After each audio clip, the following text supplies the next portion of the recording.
Hello everyone, and welcome back to the Brightworks in another match of Beyond All Reason, where today what I've got for you is an 8v8 game that was played on Hellas Basin version 1.4 that features some Legion gameplay. Wanted to take a little bit of a look at Legion. It's been a second since we have.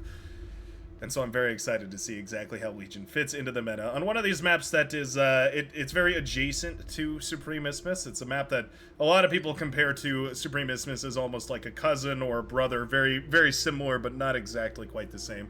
So I am curious to see what that looks like here. But today, spawning not as Legion, but as a blue Cortex commander. It's our blue team leader, a commander that goes by the name of Pato2. Patota? Yeah. Patota. It's the, maybe it's like potato, but it's like, I don't know, it's like animalized, patota? Anyways, the blue commander here, gonna be showing us what they've got as a blue Cortex commander going into one of those good old-fashioned Cortex bot labs and facing backwards. Spawning right up on the front line here as the red team leader, also as a core commander, it's gonna be none other than Nevrambiel. Nevrambiel? Nevrambiel. There we go. Yeah, I think we figured it out here. The 18 open skill red hero. This is going to be a little bit of a learner's match. Yeah, these commanders definitely clocking in at lower OS and lower chevron counts here. Going to be showing us what they've got on the front lines, trying to micro their units to the best of their abilities. Now, this map is typically speaking, a very explosive one that does not usually take much time. Typically around that 6 to 8 minute mark, we'll start to see T2 out of one of these two commanders. Typically, this is the air spot that Arm Wrestler's in, but apparently not going to be air start for today. Ultimathul, the purple commander, also debating what to build right here. Decides on solar panels and a Team 1 constructor out of the bot lab here. This is usually where we start to see that tech setup, so I'm curious if we're going to see that in the end here today, or if we're going to be a little bit behind. I'm having a weird UI bug going on over on the side. Very, very strange. But anyways. Oh, and okay, so we've got no air on the blue team, and we've got double air here for the red team. Okay. We've got double air for the red team and 0 air for the blue. I guess that means we'll have 0 tech for the red and double air instead. Well, that's an interesting choice, and I'm very curious how that's going to play out, because obviously that tech plays a huge role in the front line. Those Quakers / Mauser are kind of the first thing that I expect to see out on the fronts. They're one of the most easy units to use to punish back a bunch of T1, but of course there are other options too, like Sheldon, Banishers, Zars, anything like that, any of those classic rushes. Hang the Error, the green commander, taking some damage here from some of these Helios heat ray tanks. 2 D-guns fired away right here, and that commander is almost entirely out of energy. At 81% HP though, those Helios do quite a bit of damage. It's about 3% when their whole blast connects, but usually only about 2/3, maybe a half of it connects, so it's more like 1.5% on average anyways. When they get a full surround though, you can imagine 6% per blast, and they fire pretty quickly. Yeah, it starts to add up pretty quick. Gunboat goes down here, as well as a Dolphin. Kind of an unfortunate loss right there. Dolphin's not really supposed to lose to the gunboats, but it does fall right there from a little bit of a surround, as these purple gunboats will stay afloat right here. From Don't Pet the Cat. Squish the cat. Squish the cat. Anybody? Anybody understand my niche internet references, or am I just talking into the can? All alone, speaking to myself out here on the internet. I'm sure that's the case, but anyways. Nevrambiel, the red commander here, setting up a little 3 LLT setup. We do have one of those within range, so that'll blast down the LLT coming up right here for Tony Rules 8. And deny any of those LLTs, as well as, of course, allow the capture of this metal extractor, which is fabulous. Getting the opponent's metal extractor up and running is great. If you can manage to hold onto it, that's even better. The red commander actually overflowing metal at this point. Low on energy. Needs to build a couple more solar panels or wind turbines, something to get that energy production up and running. For the time being, very, very low. I would like to see... I mean, at the barest minimum, I'd like to see a couple of solar panels thrown together. You can even put them in between all your LLTs. It's not the best option, obviously. It leaves them a little bit exposed. But any amount of LLTs right now would be helpful. We do have these aggravators coming up and running in the backline. We also have naval players enjoying the game here today. More and more Dolphins coming across the map. Okay.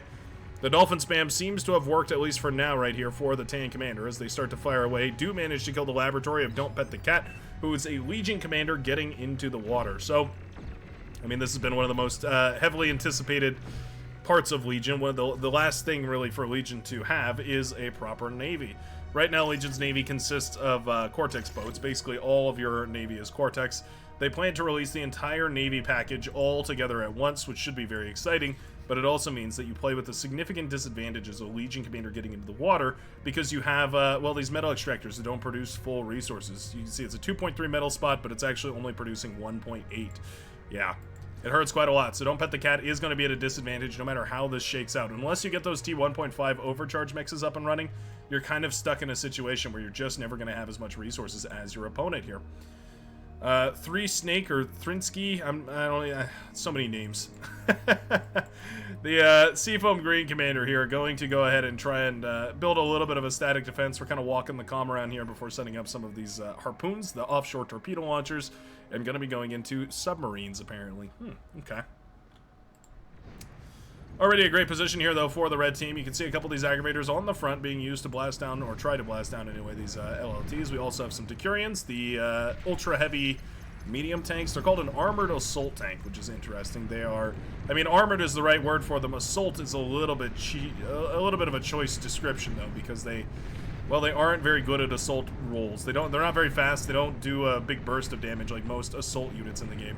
I would say these are more of a like a skirmisher tank, or yeah, like an armored skirmisher tank might be a better and a more apt description for this thing. But essentially, it has a ton of HP for 300 metal, and fires a big 50 caliber autocannon out towards the enemy here. And you can see not the most amount of damage, but it definitely does good work. And once they get a little bit of XP, they also start to fire a lot more accurately too, which is important to note, because once they start firing really, really accurately, then suddenly you get in this weird situation, excuse me, where they work much more like a beamer turret than an armored tank, which is kind of cool. Saw a commander explosion somewhere around here. Oh, look at that. It was the Lavender Commander. Does go down in the water right here, as it looks like. Must have been a couple of frigates. Maybe a destroyer was included in there, but that commander does go down. And so now Graktos, the tank commander, will have all the freedom in the world to go ahead and push forward into what was once the Lavender base and enjoy all that delicious metal reclaim. Two commanders in the water on the northern side, one commander, a team on the southern side here. We do have a little constructor ship going around trying to claim metal extractors of the blue commander. We also have a bunch of gunboats coming out. Okay, the supporter gunboats making their way across right now. We do have dolphins available for the Cyan hero, but we aren't producing anything else out of this laboratory. Typically, if your opponent is going into a bunch of gunboats, you kind of just want to get into frigates. And the rock, paper, scissors battle, well, it's more like rock, paper in Navy. It basically is frigates and destroyers are the rocks, and gunboats / dolphins are the paper. Or maybe the other way around. Maybe it's rock, paper, where rock are the gunboats and paper are the frigates and destroyers, are kind of just the better option here. But I mean, you know, if you make 20 gunboats and you send them across, and they have to only fight one of these dolphins at a time, these conditions are just perfect enough for the gunboats to get the value that they need here. Finally get on top of this laboratory. They're not spread out properly, so they are only firing half of their guns, and only half of them are firing. But eventually they do manage to find, at the very least, that constructor. They're going to keep getting reinforced, too. These are not super cheap. They're 100 metal apiece, so relatively expensive, right? I mean, that's almost the cost of a medium tank. It's like just a little over half the cost of a medium tank. We need to get a decent surround here. Can we please right-click and drag to spread these out, make them fire at this lab a little bit more efficiently? Maybe it won't really matter. Yeah, not going to matter at all. Look at that laboratory killing those gunboats right there. We don't see that all too often, but there we go. Okay, well, the naval game is completely won right here by the brown commander. Nicely done. A decisive aggression right there from the brown comm, and a lack of response from the blue means that we will see a very, very early win for the brown comm on the water. Now, whenever I see the one team or the other winning both of the navies, it makes me immediately suspicious that there's any kind of comeback potential available. We do have the submarine here trying to fire away, but man, destroyers are good. Destroyers have one job in the Navy. Well, they have kind of multiple jobs, actually, but one of their main jobs, anyways, is dispatching those submarines, and you can see they do a wonderful job of it. Now they go down, and suddenly there's not really anything to contest this. Destroyer is going to fire away here at the tidal generators, but frankly speaking, ooh, yeah, okay, lab goes down as the destroyer takes a bunch of damage for it. Frankly speaking, there just isn't enough stuff here. Yeah, too much stuff for the red commander, not nearly enough stuff here for the blue. Three sync? Maybe it's 3-sync. It's like a play on the words desync. Anyways, the Seafoam Green Commander will also be targeted down here by those destroyers, firing from both sides, getting a perfect surround. And now there's thousands and thousands of metal lying on the ground. Alright. Not bad. Not bad at all. Snowflake 22, as well as Nevrambiel, the red and pink commanders, 1 Legion, 1 Corps. Going to be trying to hold on to this front line. We have a big old push right here as a bunch of grunts swarm forward to try and deal with all this, but they got clumped up, and so they didn't actually do as good of a job as I think they were hoping to. Thugs here trying to blast down the commander. If we could get the kill on the commander, it could chain react into a huge explosion, wiping the board right here and resetting things. I think Hang the Error is still trying to deal with a bunch of these drones that are coming out of the hive right here. These are free aggravators, so Thugs should absolutely be on top of all these right now, trying to clear these out. Thugs are, well, we've got Centurion Ball marching forward on the left-hand side, we've got Thug Ball marching on the right. So this is nice. I mean, the walls are just moments away from cracking here. The front line is just a moment away from falling apart right now. Snowflake trying to reclaim as much as possible with that commander, but obviously you put yourself in a really risky position, because once that commander goes down, I mean, you are in a really rough spot. No res, no repair, no reclaim. Well, I guess commanders can't res, but no reclaim, no repair. And of course, no D-gun, the almighty D-gun. There's the red commander going down, by the way. The Centurion do hunt down that commander and manage to snag the kill. Snowflake left on the front line alone. Double radar jammer right here. A medium radar jammer and a short range jammer. Is there actually a big difference between those two? Jamming range of 350 versus jamming range of 360. So let me get this correct here. The medium range jamming device is 350 range, and the short range jamming device is 360 range. Something tells me that's a bug that will be ironed out very shortly. One of those naming convention things that nobody ever really bothered to take a look at or really measure empirically, but yeah, it doesn't really make much sense when you stop and think about it. Anyhoodle, the good old-fashioned Decurion medium tanks are out, or armored assault tanks are out. I really feel like we talked with Zephyrskye about this on the recent interview in the intermission for the Faction Wars, talking about these Decurion tanks and kind of where they fit in. Essentially, the explanation was that these are to be thought of as kind of a T1.5 unit. So they sort of fit into the balancing as almost like a T1.5 unit. So it basically can do like kind of a lot of really early game. It can be super valuable. It can be very efficient. Almost as efficient as a T2 unit, except for their cost, right? So they have a lot of damage, or relatively high damage. They have a lot of HP, all that sort of stuff. Very difficult to kill. But of course, they also cost a lot of metal. So it's kind of an interesting balance that they strike there. Okay, well, a bunch of this metal was reclaimed by the red commander, so at the very least, it's not the end of the world. Like, we have the construction towers up and running. We need to continue expanding the energy economy right here. The pink commander with the geothermal up and running does have a lot of energy to spare, and we also have tons of wind turbines available. I'm really surprised that we don't see more barrages. How many units are so tightly clumped up right now? I feel like barrages, the napalm launchers, would be super effective. Couple destroyers firing away. They have a little bit of AoE on them, too. They can do some decent damage against these units clumped up together. Decurion tanks, they're not going to do much in terms of shutting this down. As far as, you know, killing these units goes, I mean, they're definitely going to be more than enough. That's hundreds and maybe even thousands of Metal of Decurions right there. Yeah, nearly 3,000 Metal of Decurion. It'll be plenty. But they're not the perfect tool for the job, right? When you don't have the perfect tool, just make more tools. It's kind of how it works, right? Duct tape enough pencils together and you've got a hammer. No, that doesn't feel like that works properly, but anyways. You get the idea anyway. Snowflake running around wall cloaked as well is draining the energy quite badly. Ugh, yeah, don't like that. Resing the commander over here. Okay, interesting. Field going to be resurrecting the commander. We also have control over these islands. There really is absolutely nothing to stop the Tan commander right now. Looks like hovercraft have been an opportunity to get back into this game right now. I can't believe it. Oh, yeah, you know what can't hit hovercraft? Submarines. How about 12 submarines out in the field right now, and they can't hit any of the units available for the Cyan commander. Can they see hovercraft? They sure can. Okay. So you can see the hovercraft coming out. We do have a single bomber headed over on this direction as well. Maybe we'll see more coming out of the yellow player. I would like to note that with double air players, we have not seen any significant air harassment. We finally see a bomber coming out right now. It looks like we did go into tech, kind of. We have a T2 constructor up, but the commander is still here. A bit confused about the tech paths where we've decided on right now. Submarines are spreading out, but they can't hit the hovercraft. What a weird situation right now for these commanders. I'd love a couple of seaplane gunships. The torpedo gunships might be super valuable. Those destroyers firing away right here. Battleships, pardon me. Battleships have big gun, good at killing other ships. destroyers have anti-submarine. That's about how it shakes out, as far as it's been explained to me 30 times. Yeah, throwing T1 units into the meat grinder here. Ugh.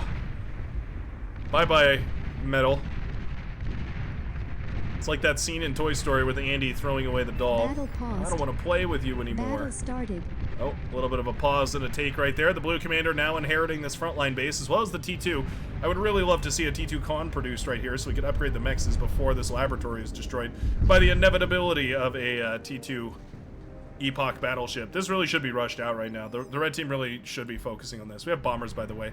They're, I mean, they're trying. They're trying to take out some of these solar panels over here. They're a little bit mistargeted, and the fighters will sweep them away eventually. That dirt is as good as dead, and the fighters do clean this up. Okay. Build power goes down, so my hopes and dreams of seeing a T2 constructor. I don't know if Pautauta really knows that T2 laboratory is up and running.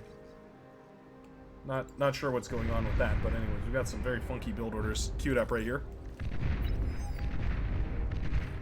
So many Decurion, my goodness. A grand total of 7,800 metal, 7,800 metal for 26 Decurion, as well as some accessories. We have some barrages and some lances, all that sort of stuff to accompany all this. But my goodness, what a crazy investment in those T1 medium tanks. Destroyer's gonna fight a little bit better here against the hover tanks. Obviously gonna do tremendous damage against those tanks, but also actually able to hit them, which is a huge benefit. Boats are come up right now, but we also have an amphibious complex. Some interesting choices right here. The thing is, I don't think Bryce said? Yeah, I don't think Bryce said can see these submarines, no. Gets a sense for him now is that constructor was destroyed. I don't know if he actually saw that or not.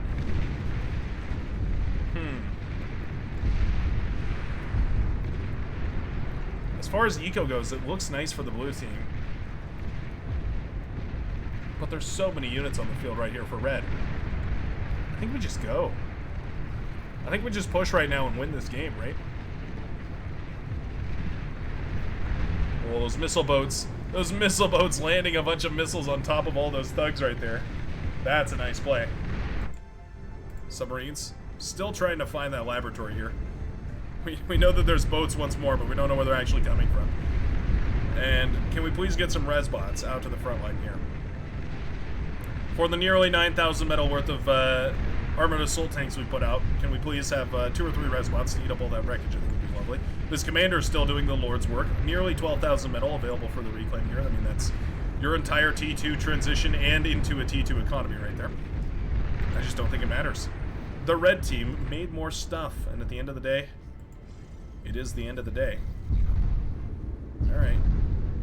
T3 lab is coming up. I don't think we need more build power here. The T3 lab is up and running, and the Marauder is queued up right here. Resign vote goes out, though. Tony rules 8. Oh, arm wrestler. With the T3 lab and not aware of the 40 Decurion rolling forward right now.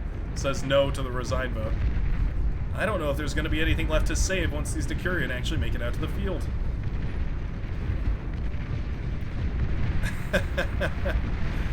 Alright, Deacon's away. We'll kill some of these Decurion. I like to see it. E-converters are popping. Decurions are firing. Those Gatling guns are precise now with a little bit of experience under their belts. Those tank gunner crews and the machine spirits that guide the bullets of those tanks are feeling generous now. A whole bunch of solar panels are falling. The blue economy is now in shambles. The red constructors are awaiting the order to get to work. To have a feast. Marauder out and running. Battle paused. Is it enough? Battle started. I don't think so. It will stop this push, finally. Pitbull pretty good. Mr. Worldwide. Very, very good against T1, for sure. Playing into its own strengths right there, the Pitbull is very effective at dealing with all this. Hey, these guys are getting to work finally reclaiming here. That's quite nice as well. Yeah, those lances serve as anti-air, so the bomber will be shot down. Why have we not gone for an amphibious lab yet, is the question. The tank commander still trying to Still trying to produce this capital ship.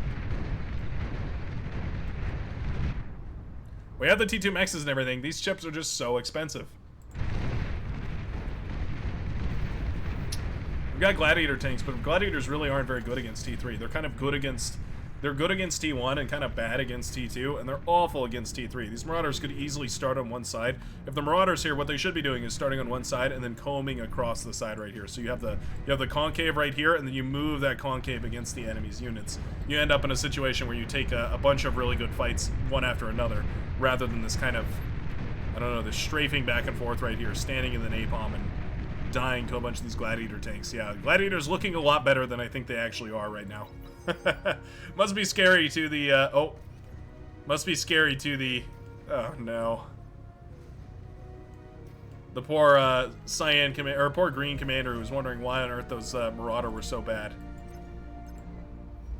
This is the resurrected commander from over here off the coastline. Working its way around to the backline. Oh my goodness. Do we not have any radar or anything? Oh, we do. We have plenty of radar. We can absolutely see this in the backline. Oh, no. Oh, no. The tan commander is looking around for where the units are coming out of here. The green commander is building in the he's building in the base. Oh, no. Okay. What is the play here? We go for the D-gun? We could just D-gun this down, but I think finding the most valuable target is going to be worth it. Oh, yeah, okay. Sees the build power, sees the laboratory, sees the constructor, finds it all. Oh my goodness. Come on. Make a play. It's gonna be a capture command. We're gonna capture the base right here. Oh my goodness.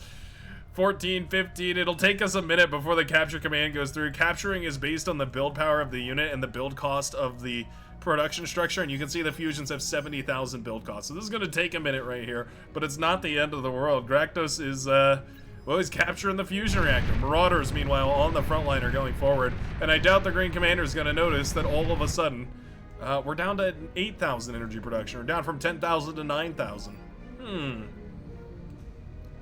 That is too funny. He gets it. He gets away with it. Go for another one. Get another one. Oh, he's gonna self-destruct it. Oh no. Oh, it's a gigantic self-destruct. Boom goes the fusion reactor in the backline with a tremendous self-destruct. And all of a sudden, Gractos gets away with it. What bloody murder right there. His arm wrestler doesn't even know what happened. We're gonna capture one of these things. Oh my goodness. I mean, it doesn't reveal you. That's the nice thing, right? Can we D-gun this? Oh, we're gonna, no, don't self-D. Just hit D. Oh, we're gonna capture it. No way. Oh, it's the ultimate harassment right here. It's the ultimate betrayal. We're gonna capture the Marauder. Absolutely zero micro. The green commander leaves the game, and now the Marauder has switched teams. Oh my goodness. Okay. What a cheeky play right here from the tank commander. Absolutely unnecessary. There was 100 other things we could have done here to make this play happen. But at the end of the day, I mean, how am I going to be mad about that? Captures a Marauder, uses it to kill the base. Are we going to capture the fusion reactor? Tell me right now we're going to capture the fusion reactor. Could just go for the D-gun. Yeah. D-gun fired away right here.